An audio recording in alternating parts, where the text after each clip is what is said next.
Vamos falar um pouco sobre as fontes primárias de energia no Brasil. Para tanto, partimos de uma tabela especialmente feita para compreendermos essa evolução.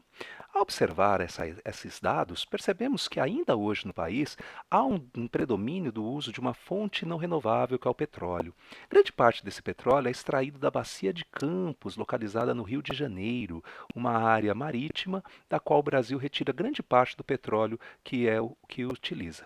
Mas além da bacia de Campos, há uma grande novidade que é a camada pré-sal. A camada pré-sal é um espaço entre o litoral de Santa Catarina até o Espírito Santo, no qual nós temos grande quantidade de reserva e grande qualidade de petróleo nessas reservas, possibilitando o Brasil a crescer nesse quesito da produção petrolífera. No entanto, quando a gente observa essa tabela, o segundo colocado chama a atenção por ser uma fonte renovável, derivados da cana e particularmente o etanol. O etanol tem uma participação muito grande no Brasil porque ele é usado nos chamados carros biocombustíveis, ou também chamados carros flex. O Brasil é um país que se distingue dos outros do mundo por fazer uso em caráter nacional desse combustível alternativo à gasolina. Também vale a pena lembrar que nosso país utiliza bastante o gás natural para abastecer as indústrias, residências, né, automóveis também, e uma parte desse gás vem da Bolívia, o país que tem a maior relação fronteiriça, a maior extensão fronteiriça com o Brasil, por intermédio do gasoduto Bolívia-Brasil, que vai alimentar sobretudo as necessidades do centro-sul do país. Aqui a gente também vê uma participação considerável da energia hidráulica em função dos rios brasileiros serem rios planálticos e rios que não secam. Um rio que não seca é chamado de um rio perene. Isso favorece muito o Brasil a produzir energia da força das águas, que também é uma fonte renovável e que é bastante interessante em tempos de aquecimento global. No entanto, ainda o Brasil faz uso de recursos que podem gerar alguns impactos, por exemplo, a lenha e o carvão vegetal.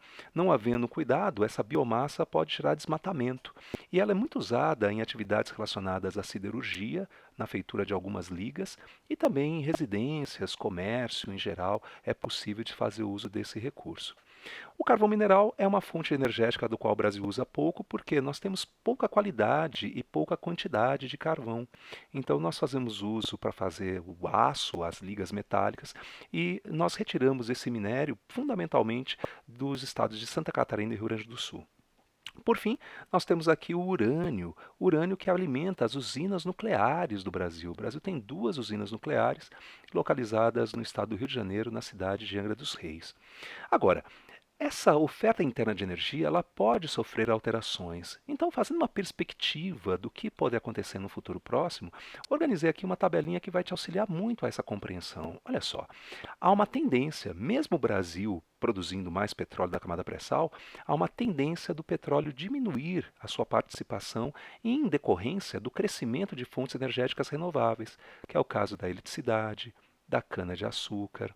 O gás natural tende a também ficar num patamar, vamos dizer assim, estável. O carvão mineral vai ficar num patamar também estável. E o carvão vegetal e a lenha vão ficar num patamar também nesse sentido. A grande novidade que você vê aqui é em relação ao biodiesel. O biodiesel é um óleo que vai ser usado na mistura com óleo diesel convencional e é um recurso energético renovável. Grande parte do biodiesel hoje que nós temos provém da soja. Toda e qualquer semente oleaginosa pode se transformar em biodiesel.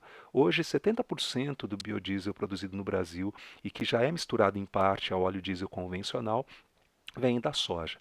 Isso pode diminuir a nossa dependência em relação ao derivado de petróleo, melhorando assim a imagem e a capacidade do Brasil em utilizar mecanismos de desenvolvimento limpo, energias menos degradantes num período de aquecimento global.